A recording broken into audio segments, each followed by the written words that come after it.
Good morning, Sankis and Nevis, and welcome to The Edge for Tuesday, May 7, 2024. I'm Devonne, Cornelius, your host, and joining me in studio today are representatives from the Social Services Department, yes. Department of Probation. So May is Foster Care Month, and today these beautiful ladies will be telling you all things that you need to know as it relates to foster care, their month of activities, and all other activities surrounding that. And of course, if you guys have any questions, you can shoot your questions and they will be able to assist. But I think we should be able to get through everything that you guys would want to cover for today, right? Yes. Okay. So you mentioned, we had a discussion off here, you mentioned that you guys have a month of activities, which is, it has already started. May is Foster Care Month. Tell us about the activities you've had thus far. Hi, good morning. My name is Judy Madenbauer, and I am a caseworker in the out-of-home placement. We started our month of activities last week, Thursday, where we made an appearance. And in everything that we do, we have to give God thanks. So we attended church on Sunday at the Pentecostal Center, and thereafter we hosted a luncheon for, our foster parents to show how much we appreciate them for doing a wonderful job. Mm-hmm. And we are here today. And also yesterday, we had an activity for our children where we take them on a tour, island tour, on the scenic railway chain. And then we have two other activities specifically for children where we would take them on a date at the movies, and also for a swim at the swim with the dolphin. Mm-hmm. How was that in terms of the reception from the children? Were they excited? How did they feel participating in an activity like that? They were very excited yesterday. Some of them, it was the first time, and they were able to see some of the historical sites while we were driving from the site to where we were going to take the train, and they were very excited being on the train for the train ride. Awesome. What about activities you have coming up? Because it's a month of activities, so let's hear more about that. All right. Good morning, everyone. My name is Glentine Watley Sutton. I'm a case manager for the out-of-home placement unit. So, as our host would have indicated, the Department of Probation and Child Protection Services is observing a month of activities geared towards foster care. So, our appearance here today is basically to let you guys know all about the month and to shed some light as to what foster care is. So we actually celebrating under the theme, engaging communities, building support, and changing lives. So as we think of how important it is that foster care, how important the foster care program is to the mandate of the department, some of our upcoming activities are geared towards strengthening our bonds with communities and with strengthening the service that the foster parents provide. Mm-hmm. So apart from this week that we are actually setting out to create awareness, make some appearances, both on radios, programs, and at school PTA meetings, we are also geared next week to have some training with our foster parents. So we would meet with our foster parents from different zones, and we are organizing an Advance Your Care training because our foster parents are doing a pretty good job already, but we want to strengthen them, upskill them, give them some more support as to how they go about providing the service that they so willingly and voluntarily do to the department. So some of the focus during that training would be to discuss foster care further, delving into the importance, how they actually fit in with the department, as well as gearing them with an understanding of, what child abuse is, what the different types, how to go about protecting children, as well as where we see as a department some of our households are falling short is in regards to communicating. So we want to also stress on how do you communicate with the children in your care and even your own children. How do you communicate with adolescents, with growing children, because that's some of the struggles that we see parents are having now. So that's geared for next week. Following that, we would also be organizing a foster care fun day.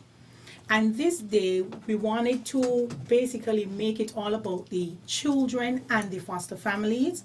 We have some supporting relationship from biological families as well, so they will be encouraged to join.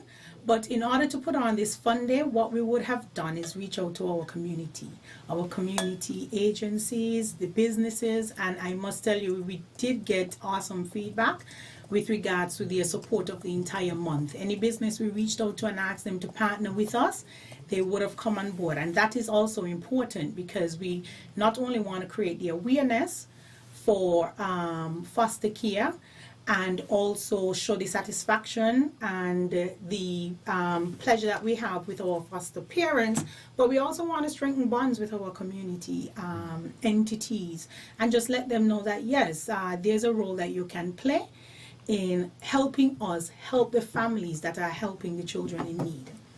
I love that you mentioned the training. You said advance your care training. Could you say what does that entail, and are there areas that foster parents have been asking to be trained in?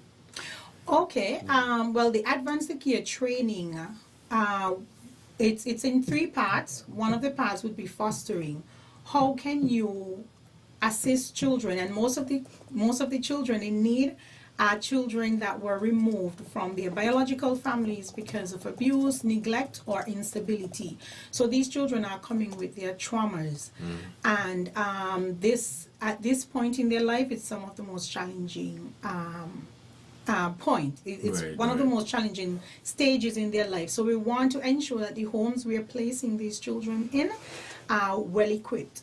So one, we're going to delve into foster care and how is it that you can respond to these children these children who suffered from trauma, and just give them the love and the support and the stability that they need to more or less reach to their fullest potential. I would have mentioned that we want to also have a segment on child abuse and child protection, because our foster parents are also members of the community, and although part of what we do when foster parents sign to join the program or apply, one of the documents that they have to sign is a child protection statement. And that statement outlines what is abuse, the different forms of abuse, and your commitment to not subject any of the children we're placing in your care to this abuse.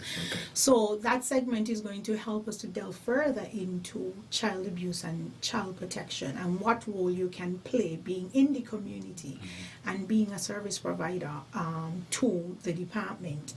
And the third segment, again, communicating with children. How do you go about giving children a voice? Because children do have a right to participate in their lives. So we want to ensure that the home in which that they're placed into allow them to express themselves and give them a voice. I mean, many of us grow up, the voice, we didn't have it. And the children today definitely need it. So it's just to gear, because remember I spoke about upskilling. If they don't know, they can't deliver. So we want to create that conversation during the training and just instill them or gear them with as much information as possible so that they could really assist the children that are placed in their care, and we could have many more success stories from coming out of foster care. I'm really happy that you mentioned communication, and you made the point that growing up, if mommy or daddy says something and you respond, it is sometimes seen as you back talking. When you're just trying to get across your point in a polite and respectful way. But we have a foster parent who is here today. Could you tell us about the experience in terms of being a foster parent, what are some of the things that you enjoy most about being a foster parent, and to help to dispel some of the misconceptions that are usually in the public sphere about being a foster parent. Go ahead. Hi, good morning. My name is Tanya Mayers. I'm a foster parent. So, meeting my son for the first time, I fell in love with him. So even though I did not give birth to him, it felt as if I did. I fell in love with him one time. And it has its challenges, just like a normal parent. You know, you have to talk to them, you have to see that they do as you say. And sometimes, and he's a boy, sometimes boys could be a little bit frustrated. Understood. Yes. But you try work with him. Try teach him what he should be doing. But being a foster parent, it's a great feeling. It's good to know that you could help somebody in need or help a child in need. And that's a way of giving back to your community as well. Because sometimes we see children and we really don't know what they're going through. And to be able to help step in and help someone in need, it's a joy. Yeah. Especially if you could see them move from one point in their life to another point which is better than what I had before. It's a real joy helping children. Yeah. And I enjoy that. Awesome. What advice or what would you say to people who are thinking about becoming a foster parent, whether they're trying to reach out to the department to say, hey, I want to be a foster parent? So what would you say to them? I would tell them, come along and join. Awesome. Helping a child in need is one of the greatest achievements. Awesome. It is 12 minutes past the 11 o'clock hour, so we'll take a short break, and when we come back, we'll continue our conversation. For those of you who are just tuning in, you're listening to The Edge here on ZIZ Radio 96.1 FM, and just a bit of a recap. We're talking about child protection as May is Foster Care Month, and so in studio with us is Miss Glentine Watley-Sutton, Case Manager, Department of Probation and Child Protection Services. Forgive me, the names slipped me. Judy Madam Borough. Borough, caseworker, out of home placement. Awesome. And Tanya Mayers. Tanya Mayers. Foster parent. Thank you so much. Let's take a break and we'll be right back.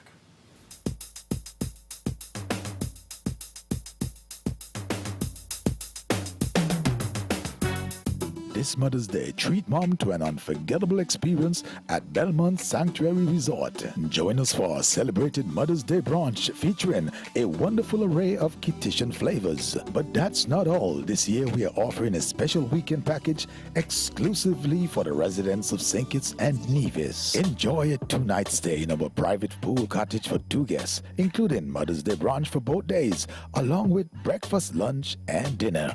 Book now at reservation at KittianHill.com or call 869-465-7388. Make this Mother's Day one she'll never forget at Belmont Sanctuary Resort.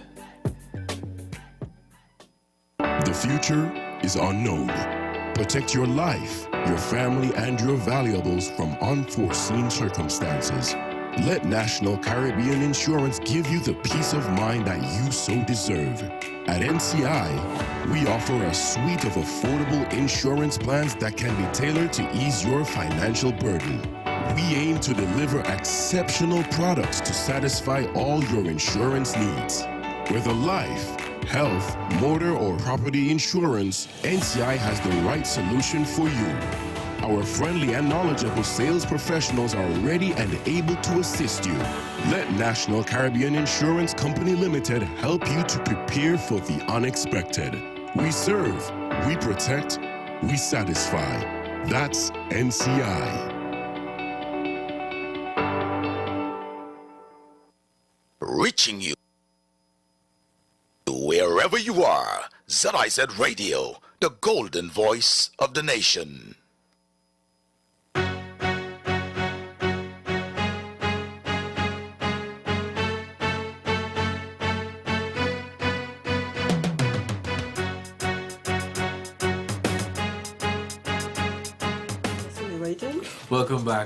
Welcome back to The Edge and ZIZ Radio 96.1 FM. I'm Devonne, Cornelius, and again, thank you so much for joining me on the program. We're talking about foster care.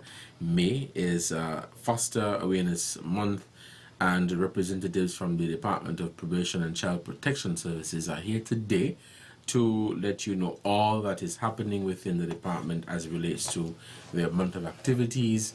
And now we will be focusing on what is foster care and what does it entail, and to hear more from the representatives here how they go about supporting foster parents. So what is foster care? All right, thanks, Devonne. So foster care is basically temporary living arrangements for children who at that point in time cannot live with their biological families. And from the department, we carry out a mandate to ensure that no child is being abused, neglected, or in any unstable home environment. So when the department officers, our child care unit or child justice unit, receive a report in regards to an abuse, a suspected abuse, and they go and they investigate and they realize that the report can be substantiated and the child is at risk, then they reach out to the out-of-home placement requesting a temporary placement, and that's mainly, most of the times, goes into the foster care registry.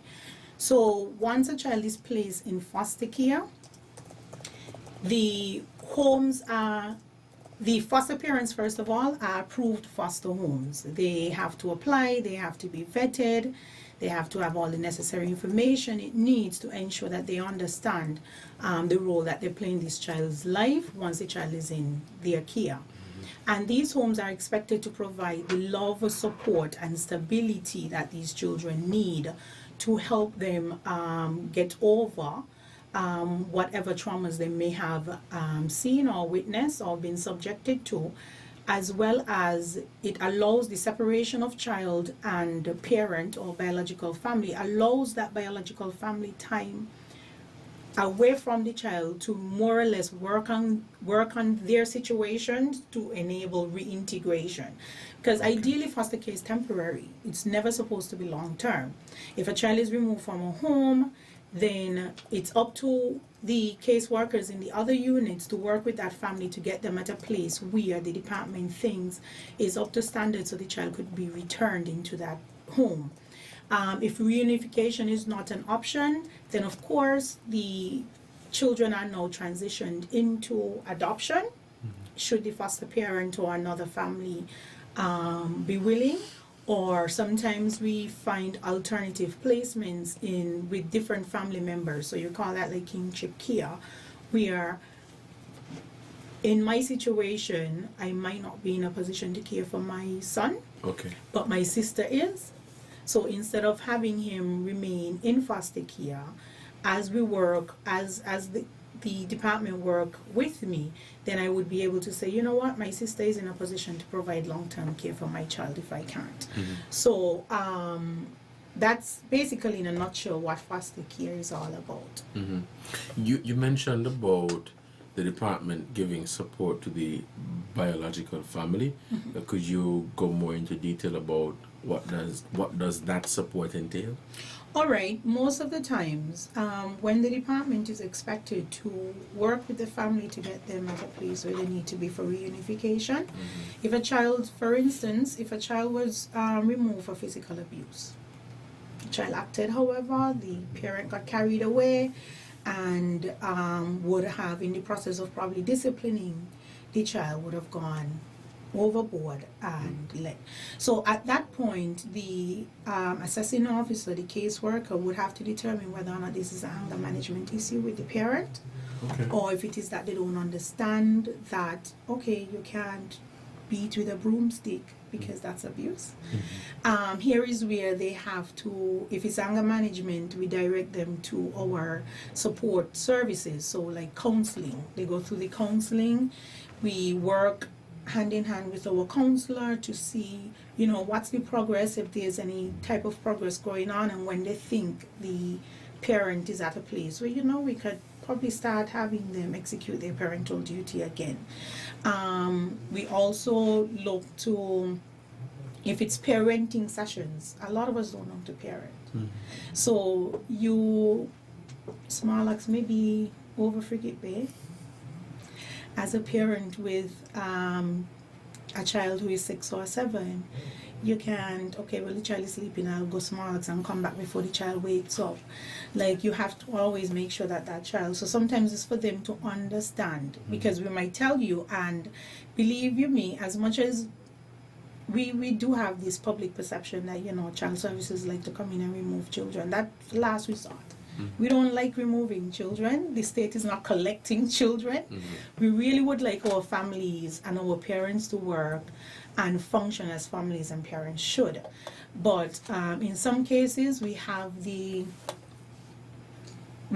support, or more or less the cooperation of some parents. You know, they'll go to their counseling, they'll go to their parenting class.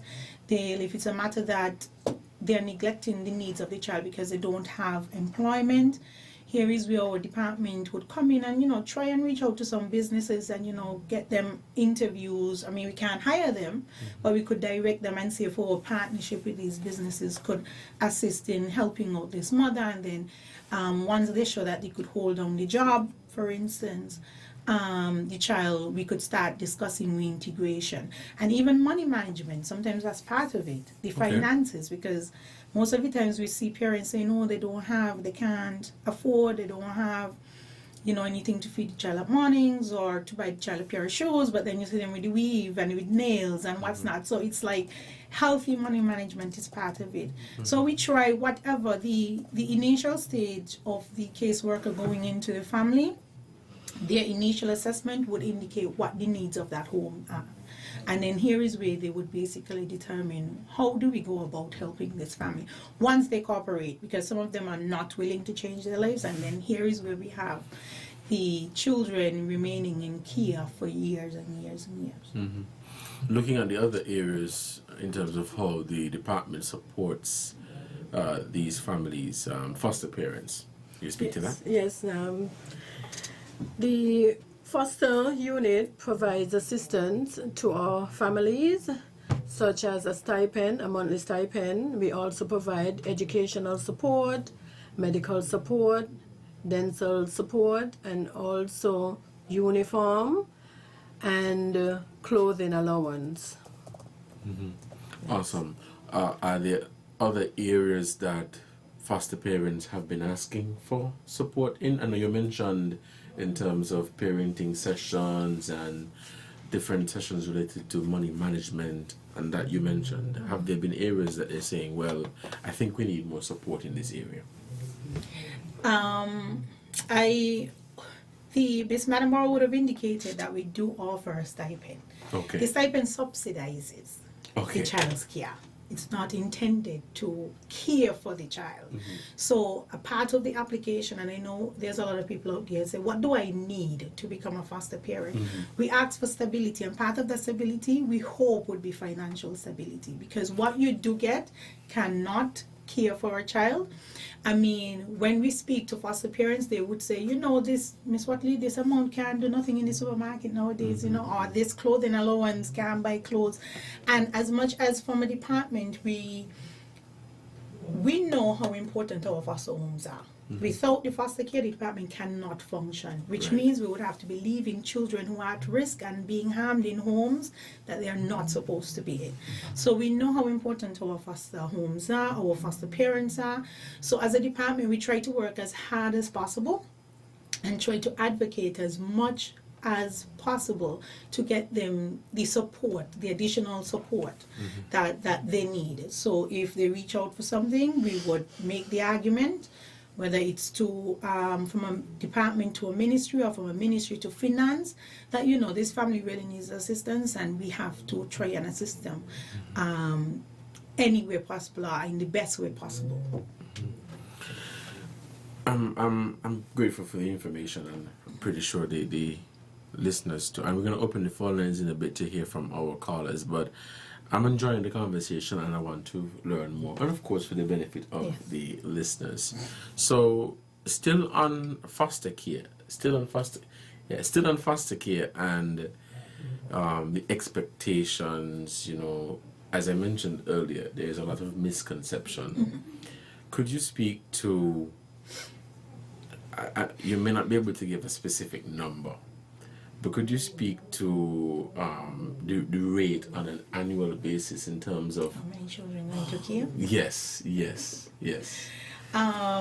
Presently, we have about close to 50 children, well, in foster care, and then we do also, being from the out-of-home placement, that the out-of-home placement unit doesn't just deal with foster care, we deal with the group homes as well. So we have a very strong partnership with the St. Christopher's Children's Home. Okay. So we do place children there. And then here is where I would more or less put a plug to encourage people to come on board, not just to foster, but to foster adolescents, to foster teenagers, because those are the group that that we have the hardest time placing. People be like, no, they always set in their ways. But we know that there are some people out there, and growing up, we knew there were people in our support, whether it was church or school, who interact very well with us. Yeah. They can deal with teenagers. They know how to communicate with them. They know how to recognize the different triggers and so forth.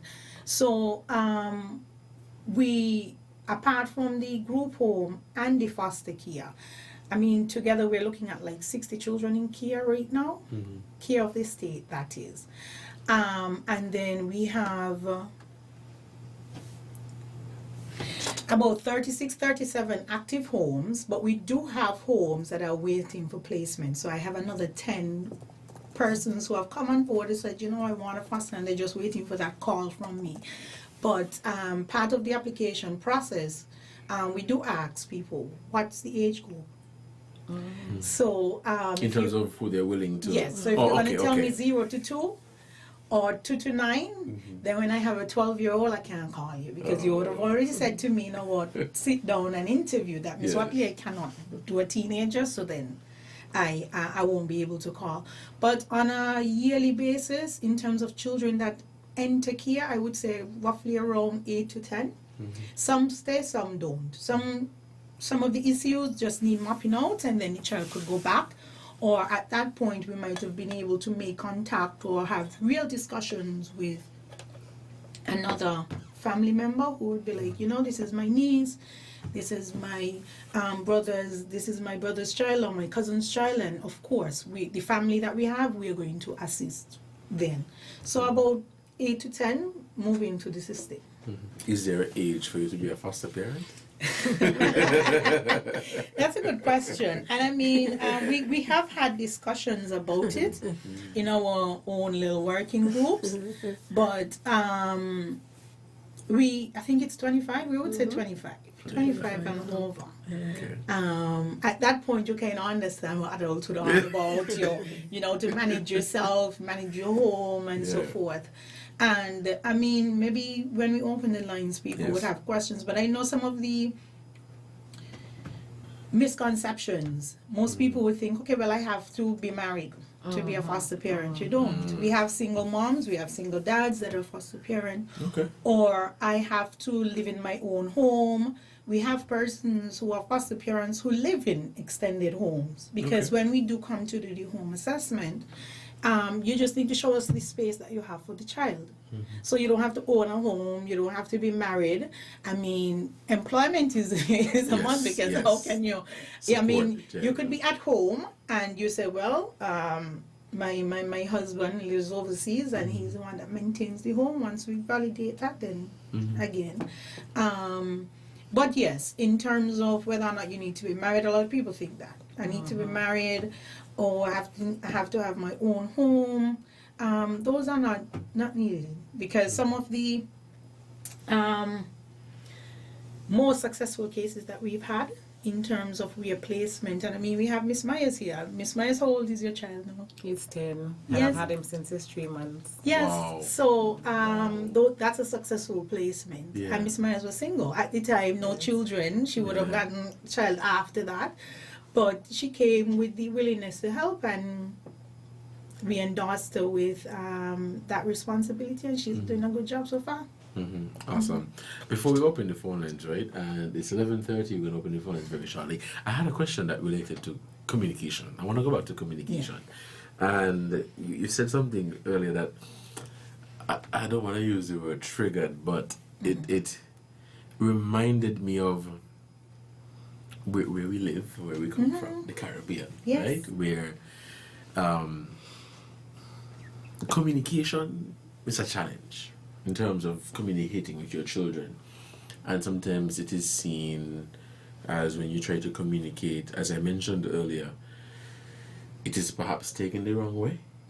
So, and to add to that, there would be people who would say, well, when I was growing up, this is how it was done. And they are perhaps of the opinion that because it was done that way, it was the right way.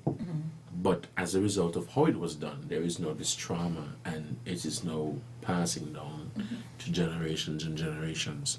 I'm not sure how best we could have a conversation about this, but I guess it would be best to hear from the callers in terms of what their contribution would be.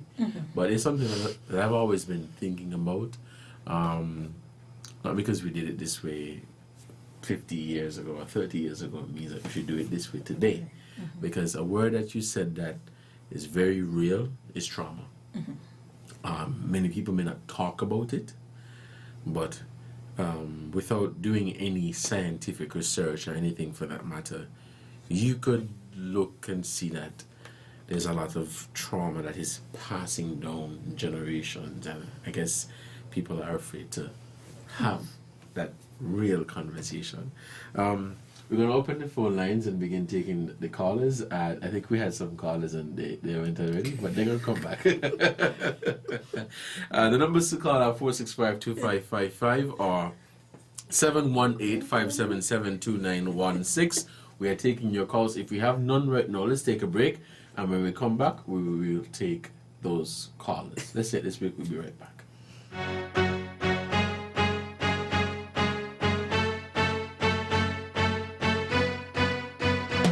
Get ready, St. Kitts and Nevis, for the first annual Jesus in the City Parade and Festival on Saturday, May 18th, 2024 at the Warner Park Stadium. Celebrate love for God and love for people throughout the city with festive floats, live gospel bands, choirs, costumes, banners, and paraders filling the streets of downtown Bastille with praise and worship. The opening festivities kick off at 11 a.m. with the parade leaving Warner Park Stadium at 12 noon, moving along city streets and returning to the stadium for a grand gospel concert celebration. Enjoy music featuring special international guest artists, local bands, food and festivities for the whole family. Come lift up the name of Jesus in the city on Saturday, May 18th, 2024. To register your church, enter a float, secure a vendor booth, or to become a sponsor, visit jesusinthecity.com or call 662-8911. Jesus in the city, hands in the air.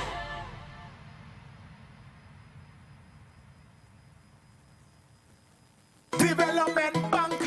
Get ready to walk for a cause at the Development Bank Mental Health Walk Run. Join us on May 25th, 4:30 a.m., starting at the Frigate Bay Lawn and ending at Majors Bay. Packages are only $40 and $65. Proceeds from this event will be donated to students pursuing a degree in psychology or a related field, ensuring a brighter future for mental health professionals. Sprint to the finish line and win cash prizes. Follow us on Facebook and Instagram at Development Bank SKN for more information. Special thanks to our partners, the Mental Health Association, the National Counseling Center, 3C's Counseling Services, Nelson Spring Water, SL Hosford's Value Mat IGA, Flow, Coscab, St. Kitts Limited, Sugar City, 90.3 FM, Nail Files, D&D Services, Taiwanese Technical Mission, the Department of Environment, Nevis Solid Waste Management Authority,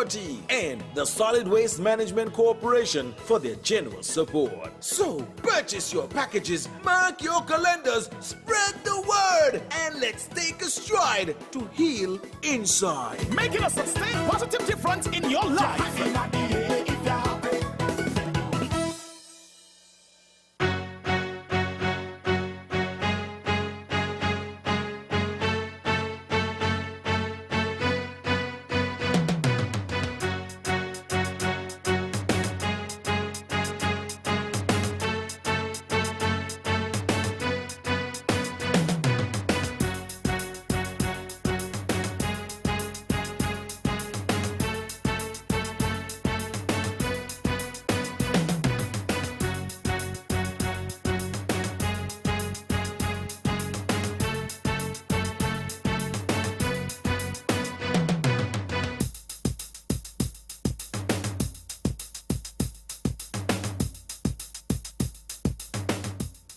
Oh, the caller is already on the line.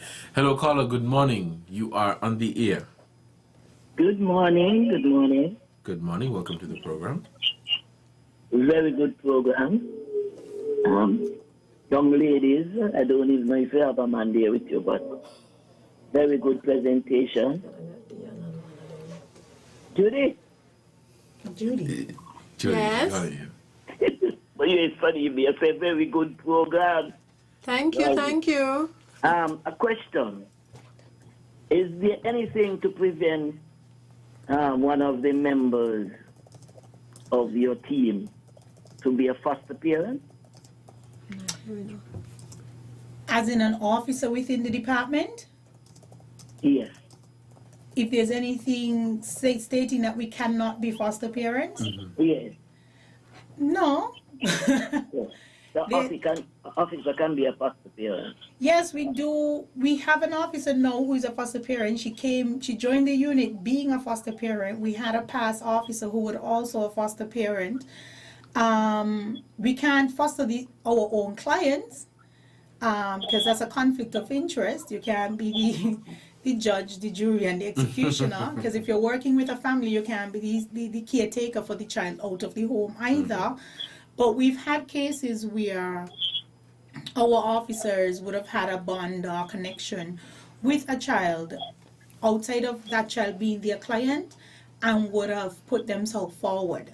And I mean, some of us work with children every day. So, I mean, I've always said to them, should I ever exit the department, when I'm leaving on that day, you guys are going to have my foster care application, because I know some of the children, I know some of the struggles, and we spoke earlier about the teenagers, that, I'll be like, well, let me try fill a gap or fill the niche there. So there isn't anything that prevents.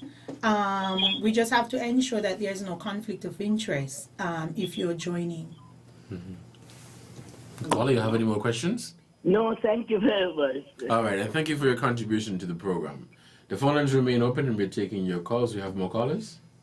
All right, call us at 465-2555 or 718-577-2916.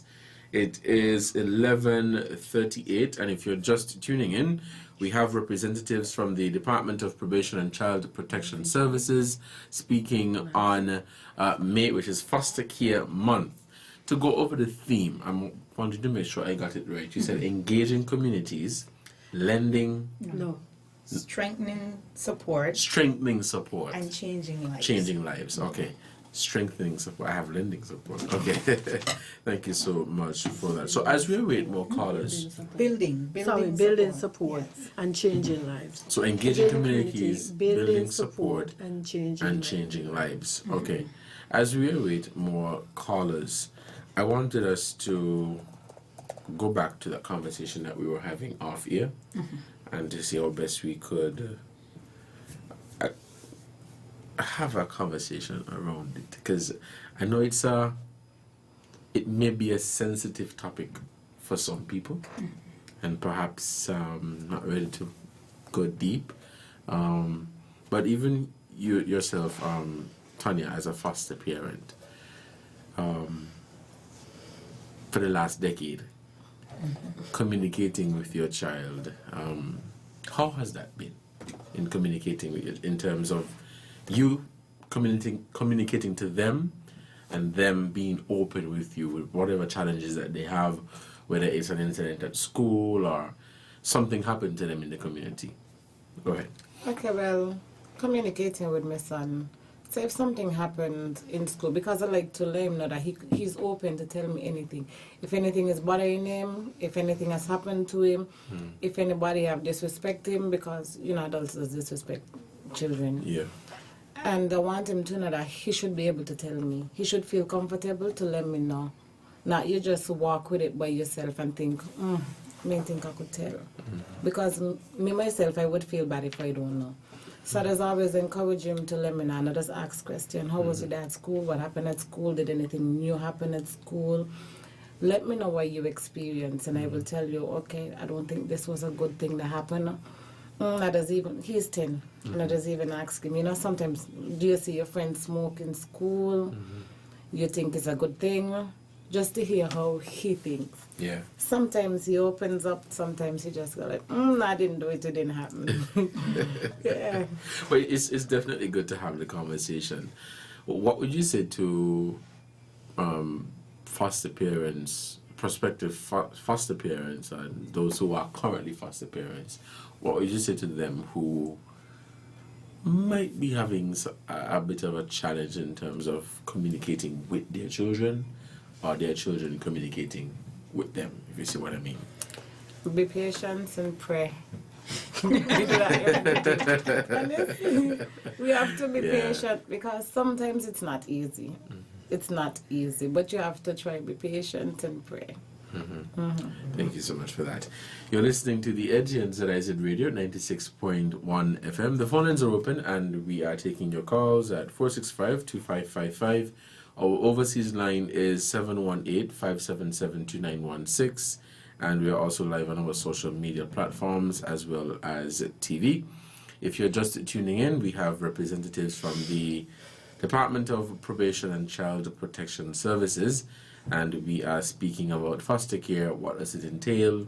Their month of activities. Now, for people who are interested in becoming foster parents, who should they call? What does the process entail? What do they need to have before?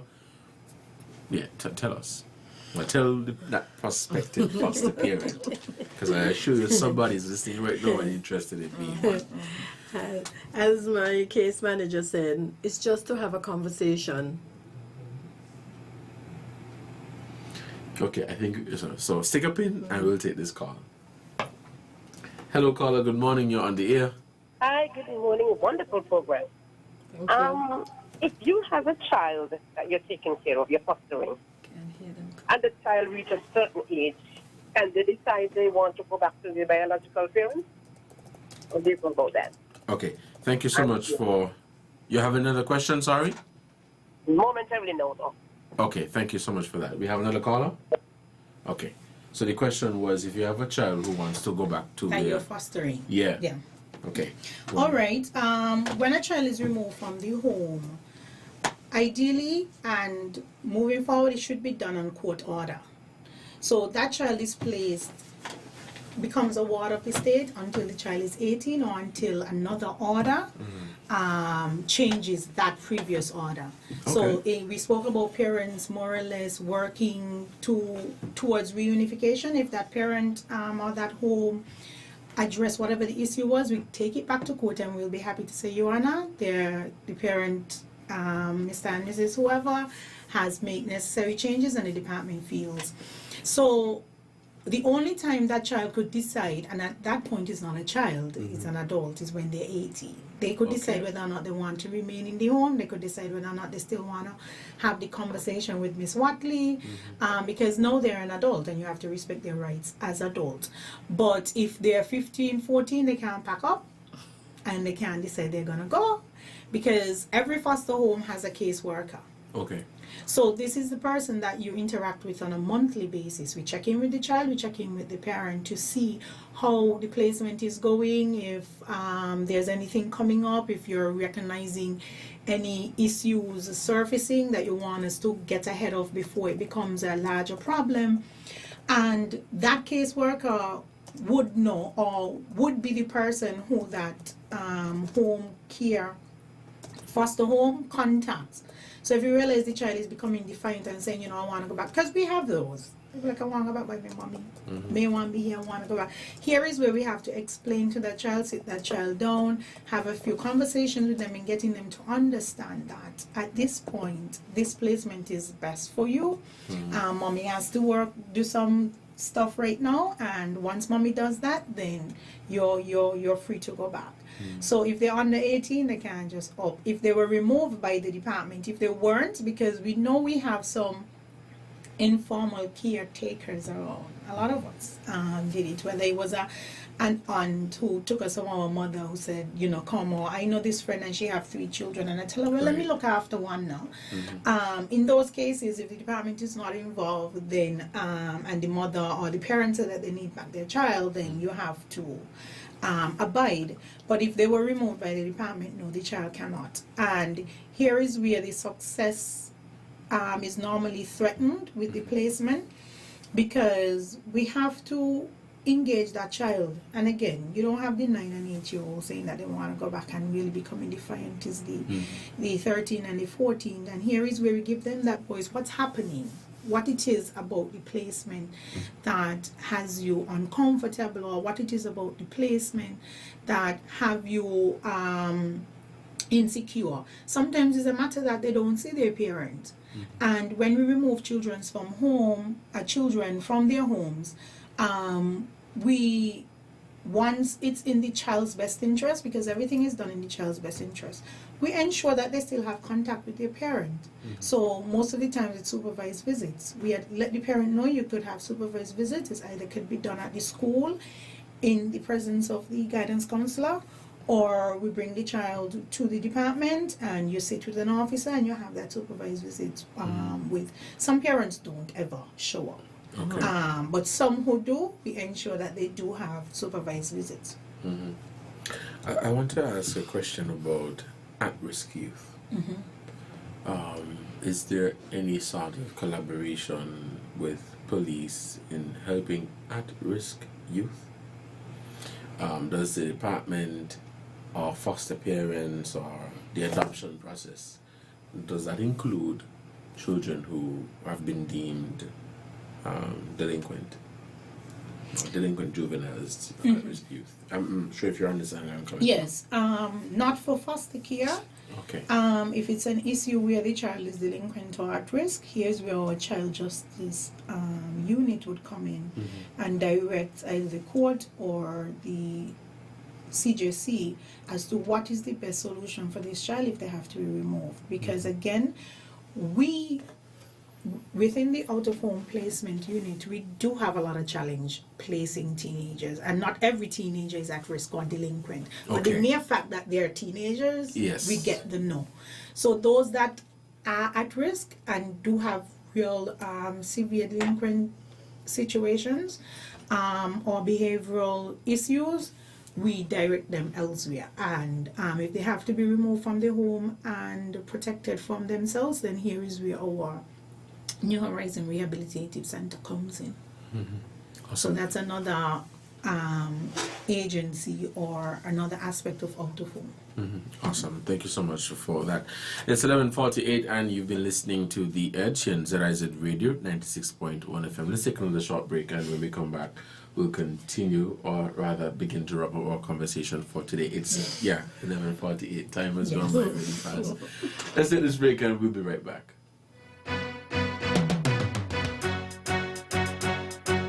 Thank you, Mama, for the 9 months you carried me through. Well, watch a thing me just here. From Saturday, the 4th of May to Saturday, 11th May, top class AC and refrigeration services will be having a Mother's Day special. You pay for the AC and the installation is free. And the thing is, top class AC them done at a good price, you know. But now, me ain't got to wonder who gon' put it in, who gon' bore the hole and run the hose and all of that. You pay for the AC and the installation is free. But mine, it's only for a week, you know. So Saturday 11 can be the last you could get it. Man, check them out right now. Up there by the Greenlands area on the corner of Shaw Avenue and Keon Street. Or you could call 660-9899 or 663-5314. So whether it's your mother, your auntie, your godmother, even your mother-in-law, you can get them an AC unit from Top Class AC and Refrigeration Services. Pay for the AC and the installation is free. Thank you, Mama, for the 9 months you carried me through. The specials at Domino's are hot for any occasion. Hot right out of the oven. 1 medium, 2 topping pizza, and 2 20-ounce Cokes, only $35. Free Coke with your lunch until 2 p.m. Small, 1 topping school child lunch special, only $14. 2 medium, 2 topping pizzas, and a 2-liter soda, only $69. 2 large, 2 topping pizzas, and a 2-liter soda, only $92. Oh, and the big one, baby. Free large pizza every Tuesday with your favorite 2 for Tuesday special. So, Come on down or call and order now and experience our tasty oven-baked goodness.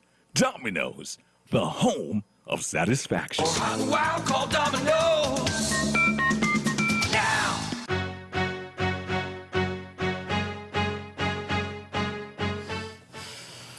Welcome back to The Edge. I'm Devonne, Cornelius, your host, and we have representatives from the Department of Probation and Child Protection Services. And of course, the conversation is centered around the month of activities about child foster care. Foster care month. And what does foster care entail? So we're now going to have Judy tell us about the orientation process in terms of if you're interested in being a foster parent, this information is for you. Go ahead. Hi. Good morning again. When prospective foster parent or when someone is interested, they visit our office, which is located on Victoria Road, and they would meet with an officer from the out-of-home placement unit and, just have a discussion with them about what fostering is all about. And then thereafter, if they're interested and would like to become a foster parent, this is where the vetting comes in. We would have them have a medical check, a criminal check, a home assessment, fill the application form, and then thereafter, after the process has completed, then it would go to the approved process to the Probation and Child Welfare Board, who would then approve the application and they are placed in a foster care pool. And how long does the approval usually or typically takes? Not very long. Okay. Sometimes you asked earlier about how frequent we have requests. Sometimes you sign up, I tell you, okay, the application process, and in less than a month, we have to speed your approval because you turn out to be one of the homes who could assist probably with a 12-year-old and we can't find nobody else. But it wouldn't be a long it's not a long process. And we have never had any recruits, more or less, who weren't successful to the vetting process. Because when people come, they do come with the interest to really help. And I've never had an application where I'd be like, well, technically you can't. The home assessment is important because the home assessment doesn't only look at your living situation, the space, because you have to have the space for the child. Correct. But also you as a person, like what are your childcare plans? Where do you see discipline? We spoke about the discipline. That's part of it in the interview that we would have that makes up the home assessment. What's your parenting goals? What's your family history? How were you raised as a person? Were you raised in a big family? Were you an only child? All of that we kind of gauge, because one of the things that the home assessment assists us with, and a new introduction to the foster care process, is also a psychosocial report where you would sit with one of our counselors to have that they're going to gauge what your skills are, where your strengths are, where your weaknesses are, so that when we are matching or pairing you with a child, we don't pair a child who are displaying certain issues with you if those issues are a trigger for you. So we have to ensure that the placements are successful. So a lot of the process helps us to gauge who you are as a person and how best you could assist the department in placements. Thank you so much for that, Ms. Motley. As we begin to wrap up the conversation, any closing comments from all of you, beginning with you, Tonya? As a foster parent, anything else you'd like to share? I would encourage anyone who is willing to accept a child and give a child a home with love to come on board. Thank you so much. Judy? And also, I would also commend her. I mean, persons who are there, we encourage you, if you're interested, to become a foster parent, come visit our office, which is located on Victoria Road, and sign up to help a child that is in need. All right, yes. So as we observe the month May as Foster Care Month, we want to basically just reach out and say thanks to everybody who has assisted in ensuring that the foster care program is successful and our placements are successful. So here is where I want to personally thank our existing foster parents. Okay. I mean, as I said, they sacrifice a lot, they give a lot, and their sacrifices aren't going unnoticed. And as a department, by extension, the Ministry of Social Development and Gender Affairs and the government, we all want to connect and strengthen that relationship that we have with our community to ensure that the well-being of all children are being looked after. Mm-hmm. Thank you so much for that. Is there a number, a hotline, yes, anything that you could call? Yes. So we do have a direct line to out of home, which is 662-3622. Or our email ohpunit@gov.kn. Or you could reach us through the department as well at 467-1311 or 467-1453. That's 467? 1311, 467-1453. Okay. And as Miss Madam Barrow said, we're located on Victoria Road, opposite side of Medical Associates, Green two-story building. You could walk in at any time and ask to speak to someone about foster care, and someone will definitely assist you. Awesome. Thank you so much for that. It is 11:57 and you've been listening to The Edge here on ZIZ Radio 96.1 FM. I've been your host, Devonne Cornelius, and today we had representatives from the Department of Probation and Child Protection Services speaking on Foster Care Month, which is this month, the month of May, their month of activities, and it is being celebrated under the theme Engaging Communities, Building Support, Changing Lives. Correct. Awesome. Yes. Thank you guys so much, and you Thanks take care. for having us. You're welcome. Having us. Thank you. Bye. Have a good one. Bye-bye. Okay.